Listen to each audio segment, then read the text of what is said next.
그럼 이제 두 번째 주제입니다. 두 번째는 클라우드 보안, 그리고 온프레미스 보안의 차이점인데, 제가 느끼기에는 한 4년, 5년 전부터 많은 서비스들이 클라우드로 옮기거나 아니면 클라우드와 온프레미스 같이 사용을 하는 게 트렌드가 되는 것 같아요. 근데 이제 클라우드 보안이 그때 느꼈을 때 당시가 뭐냐면, 법적인 것도 아직 많이 없었고, 그럼 온프레미스에 있는 보안을 클라우드 보안에 적용해야 되냐? 하면 또 안 맞더라고요. 심지어 일부에서 아까 잠깐 말씀드린 그 어플리케이션 보안도 쿠버네티스 자체도 어플리케이션에 속하거든요.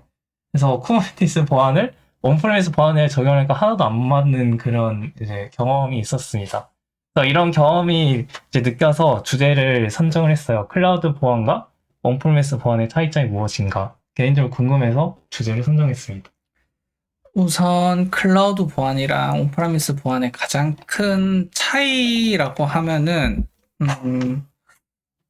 저는 직접 서버에 들어가서 뭔가 행위를 하냐 안 하냐로 구분할 수 있다라고 생각하는데 사실 저는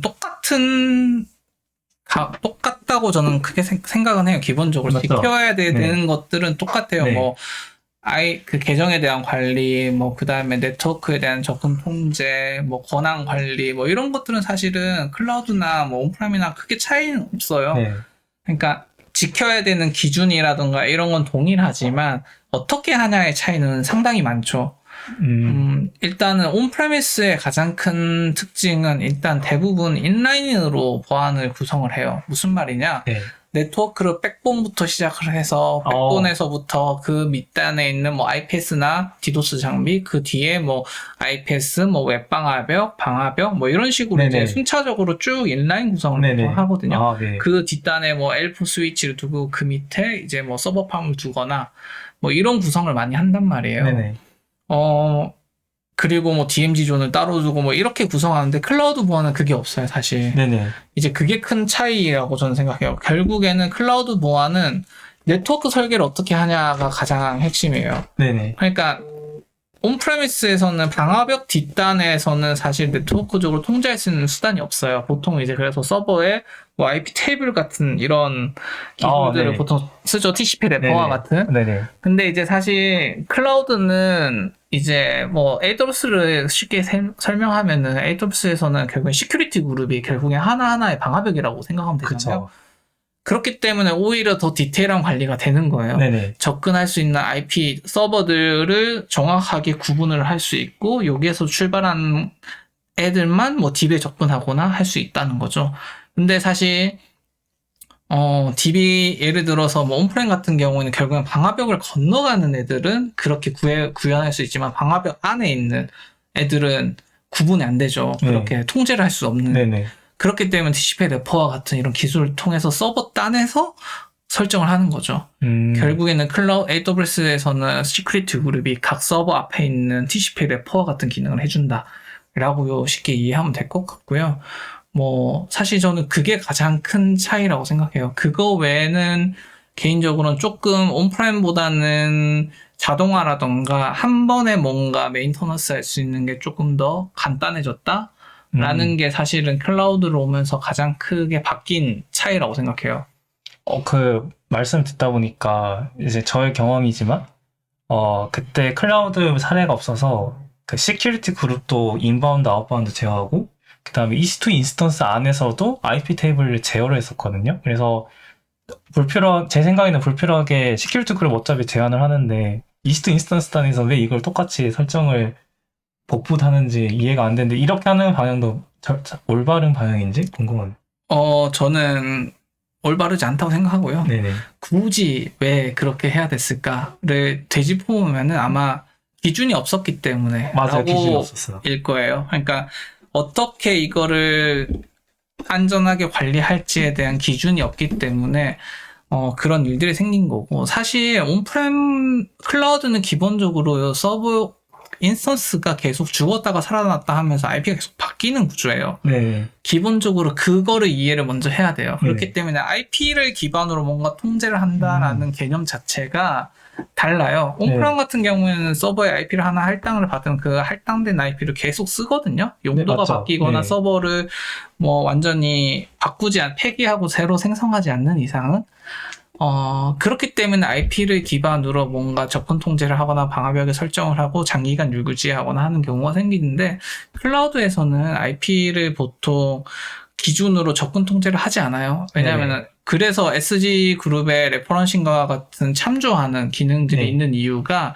IP를 뭔가의 서비스를 지정하고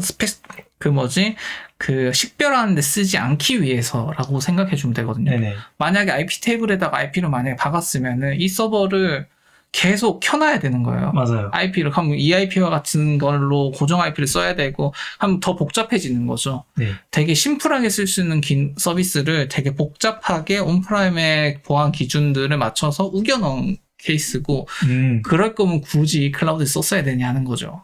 네, 그 말씀 또 들으니까 그 당시에 이제 저는 파견을 갔지만 기준이 없어서 온프레미스에 있던 기준을 그대로 클라우드에 옮겼던 걸로 기억을 해요. 그래서 이걸 왜 하는지는 이제 이해는 안 됐지만 이런 법적인 기준도 아직 애매해서 했던 걸로 기억합니다. 그리고 또 이제 클라우드 쪽에서 보면 AWS 기준으로 시큐리티 그룹 제한하고 있지만 네트워크 파이어월도 있잖아요. NACL 맞나요? 맞아요. 그거는 언제 사용하는 게 좋을까요? 시큐리티 그룹에서 인바운드, 아웃바운드 다 재현이 되지만 이걸 넘어서 굳이 한 번 더 감싸야 되는 거잖아요. 네트워크에 대해서. 이건 언제 쓰면 좋을까요? NACL을 쓰는 케이스는 저는 많이 못 봤고요. 네네. NACL은 결국에는 NACL이 가지고 있는 한계가 명확해요. 일단은 세팅할 수 있는 룰의 개수도 한정적이고요. 오. 네, NG 파이어월 네트워크 방화벽이 NACL은 VPC에 종속되어 있는 네네. 네트워크 액세스 컨트롤 리스트고, 네. 아마 얘기하신 거는 네. NG 파이어월 맞아요. 얘기하는 것 같아요. 근데 NG 파이어월은 사실은 시큐리티 그룹으로 통제할 수 없는 영역이 을 해야 된다라고 하면 쓰는 게 좋은데, 가장 쉽게 얘기하면은 DNS, 그러니까 도메인에 대한 뭐 아웃바운드나 인바운드 통제가 필요한 경우에는 사실 NGFW를 쓰는 게 좋죠. 왜냐면은 NGFW가 결국에는 7계층의 방화벽 장비라고 보시면 돼요. 보통은 그러니까 AWS는 NGFW를 네트워크 파이어월이라고 하지만, 보통 일반적으로 보안에서는 NGFW를 넥스트 제너레이션 파이어월이라고 해요. 차세대 방화벽이라는 표현을 많이 쓰고요.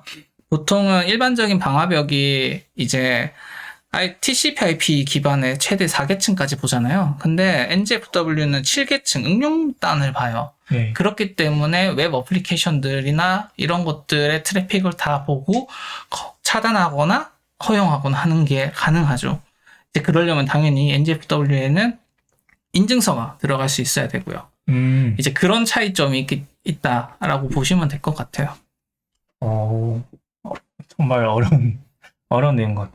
그래서 이제 클라우드로도 아직 1년 좀 넘었지만 확실히 그게 있는 것 같아요. 아까 일란이라고 표현하셨는데 이 장비들 워프부터 해서 스위치, 백본 이런 거 다 구성한 걸 일란이라고 표현하셨는데, 사실 클라우드에서는 이 대부분 버튼 클릭으로 설계하는 내용을 하는 거잖아요. 그런 과정이 클라우드로 커리어 입문하면 이 온프레미스 보안에 대한 이해가 조금 어려울 것 같아요.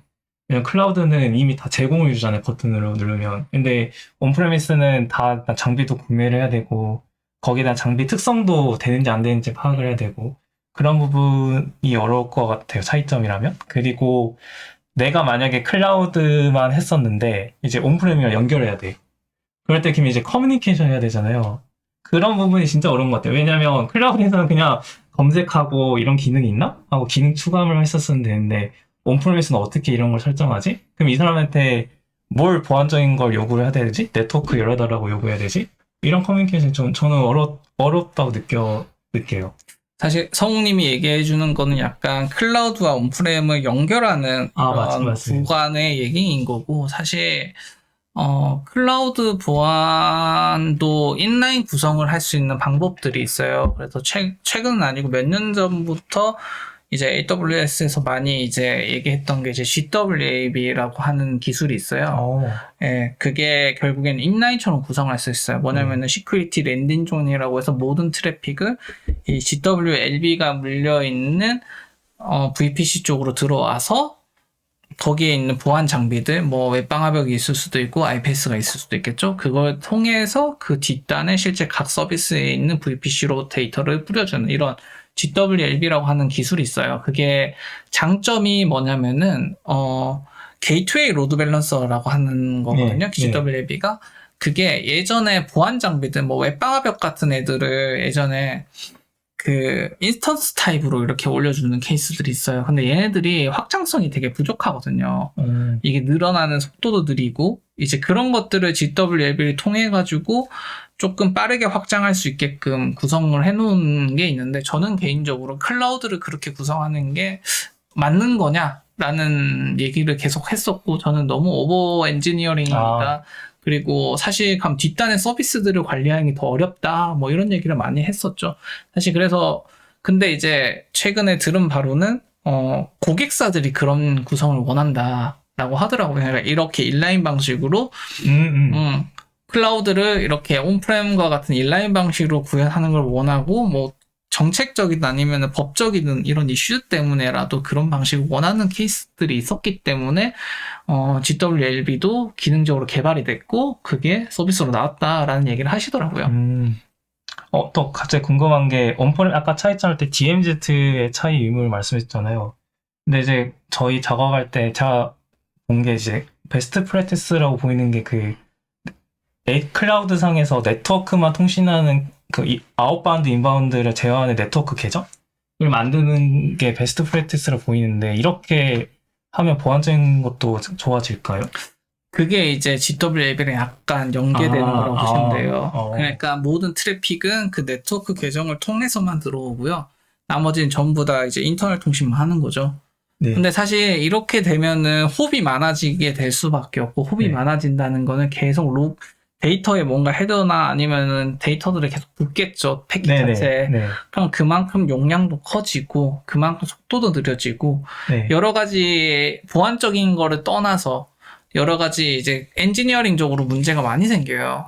그리고 사실상 통제를 여기 한 군데 인라인으로 모두 통제했다고 하지만 클라우드는 기본적으로 물리적으로 랜선을 꼽는 게 아니잖아요. 맞아요. 그렇기 때문에 실제 서비스 있는 쪽에서도 충분히 들어올 수 있는 트래픽을 들어오게끔 해야 되는 케이스들이 생기는 거죠. 뭐 일례로 뭐 우리가 S3에 뭔가 서빙을 해야 돼라고 하는 이런 케이스들 물론 이제 VPC를 타고 들어오진 않지만 어쨌든 여러 가지 그런 기술들이 필요한데 그거를 모든 거를 다 한 군데 몬다라는 것 자체가 클라우드에 대한 이 이해가 조금은 부족하지 않나라는 생각을 많이 합니다. 결국은 네트워크 계정으로 하나로 합치면 장점도 있지만 단점으로 불필요하게 이제 홉도 늘어나고 거기만큼 네트워크 패킷에 대한 증가도 있어서 성능 이슈가 발생할 수 있다. 저는 그거보다 비용이 일단 너무 많이 들어요. 비용이요? 돈을 무시할 수가 없고 두 번째로 개발을 하는 입장에서는 네트워크 홉 얘기하시기도 했는데 이게 성능이 너무 느리니까 그리고 혹은 거기가 싱글 포인트 오브 페일리어가 될 수 있거든요. 거기 설정을 누가 잘못 건드리거나 아니면 거기서 뭔가 터졌어. 그러면 이제 다 터지는 거잖아요. 우리가 LB를 다 구분을 해놨어도 GWLB 쪽에 모든 트래픽이 가게끔 해놓고 거기가 망가졌다. 만약에 AWS든 어디서든 리전장애. 그러면 진짜 우리는 서브 다 죽는 거잖아요. 그런 게 이제 사실 맨 앞단에서 네트워크를 꺾는 부분이다 보니까 조심스러운 부분이 있는 것 같아요. 그런 부분에 있어서.